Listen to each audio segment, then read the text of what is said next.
వన మహోత్సవ కార్యక్రమం ఈరోజు సింగరేణి ఆధ్వర్యంలో నిన్న హైదరాబాద్లో సంబంధిత అధికారులు రాష్ట్ర ముఖ్యమంత్రి గారి ఆదేశాల ప్రకారం జీఎం గారు 3.5 లక్షలు అంటా ఉన్నారు.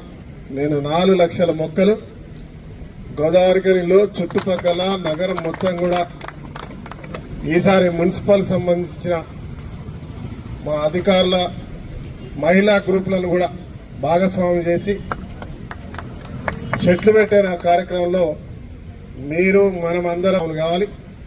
ఈ ప్రాంతాల్లో పొల్యూషన్ని కంట్రోల్ చేయడానికి ఒకే ఒక బ్రహ్మాయుధం పచ్చదనాన్ని పెంచడం. ఖచ్చితంగా పచ్చదనాన్ని పెంచుదాం. పొల్యూషన్ తరిమికొట్టే కార్యక్రమంలో ప్రతి ఒక్కరు భాగస్వాములు కావాలి.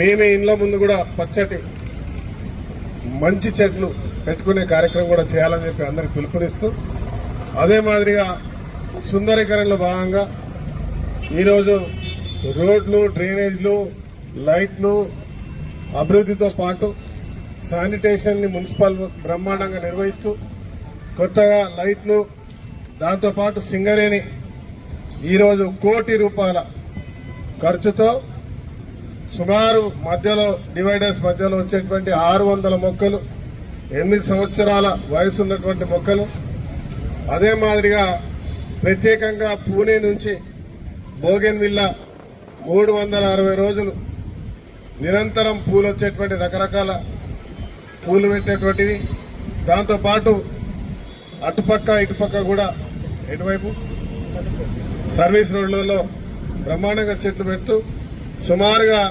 18,000 మొక్కలు కేవలం బ్యూటిఫికేషన్ విషయంలో పెడతా ఉన్నాం. ₹1 కోటి ఖర్చుతో సింగరేణిని అభినందిస్తూ, ఇది సింగరేణి నగరం. ₹1 కోటి కాదు, 1000 కోట్లు కూడా పెట్టడానికి సిద్ధంగా ఉండాలి. ఇది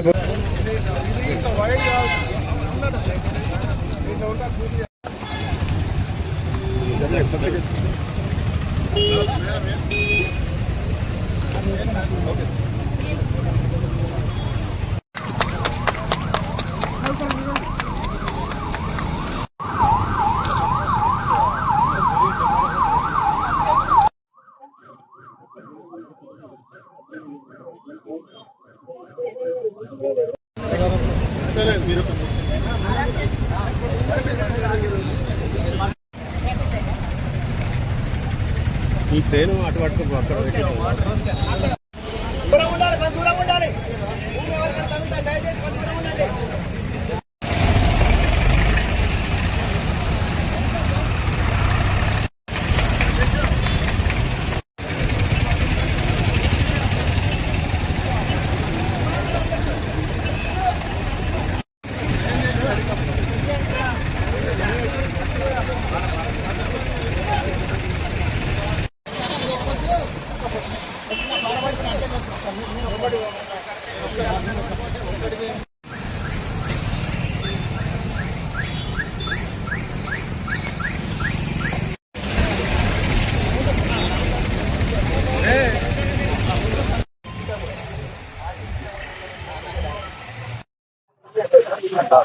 Gracias.